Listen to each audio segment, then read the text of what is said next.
based on the changes that we've seen with Korpisalo coming in, Zach McEwen getting signed, and Kubalik now on the roster, is this a playoff team going into next season? I think they're can you put the lineup back up on the side there? But I think they're absolutely in the conversation. It's just for me, like, who do you knock out of the top three in the division? It's hard to say. I think Boston will take a step back in a regression, which you have to from the best team in modern history. I love the first and second line. I don't know. I mean, Kubalik is a 20-goal scorer, certainly helps. I really like the third line. The fourth line, I think, for me is they can skate and they can disrupt a lot of things, but I really like the D right now as it stands. Korpisalo gives you a little bit more, I guess stability would be the word, night in and night out. But for me, it all comes down to the X's and O's and whether the system changes or not, and they take a step forward in their defensive zone. But you got another year of Sanderson under your belt. Chavi's a year older. Chychrun's going to balance things. So I think they're right there. I think that they're going to be in the conversation. They'll play more meaningful games. I know Yorkie loves that phrase. They're going to play more meaningful games down the stretch. I don't know, but I do think that they should be battling until early April for that last spot is my opinion.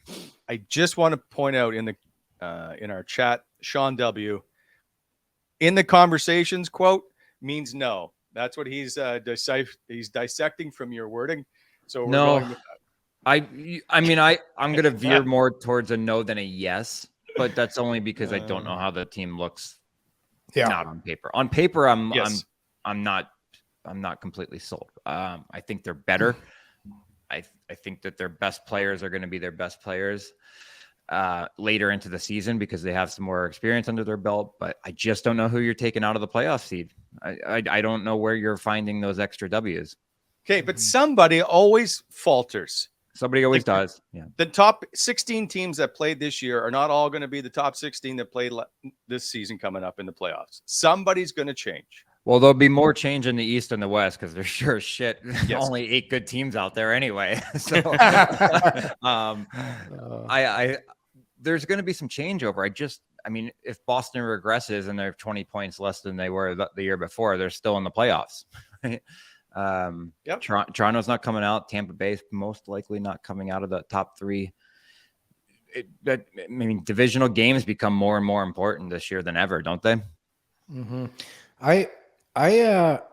They came awfully close to making the playoffs last year with 4th string goalies. Yeah. They were down.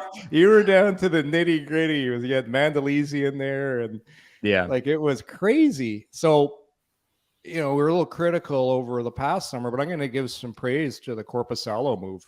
I really like it. I thought that was a great signing. Yeah, sure, there's a little bit of risk there with the injury history, but the 1-2 of what Ottawa can roll out there right now with Forsberg and Korpisalo, I think that's as good as any. Like, not that they have a clear-cut number one, but 2 guys that I think are really good goaltenders.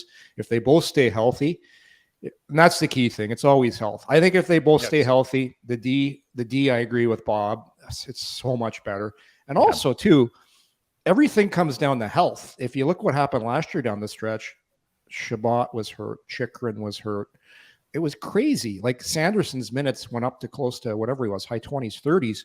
So if they stay healthy, I think they're going to have to be a playoff team. I think Boston takes a step back.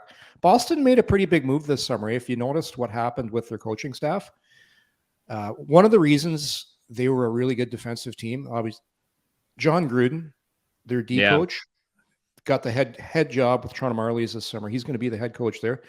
He's one of the smartest guys in hockey with teaching the exact things you're talking about, Bob. Defensive zone, the right way, stick positioning, how to angle, how to gap up. There's a thing where I think coaching is actually going to affect that team a little bit. You lose one of the smartest guys on your staff. I think I could see Boston missing this year. I just think, they're so old. They're so old. And don't forget, they lost Orlov. He was a big loss there. Bertuzzi's gone. I see them stepping back. I see no reason why Ottawa should not be a playoff team. And I think they're making one more pretty significant move before the season starts.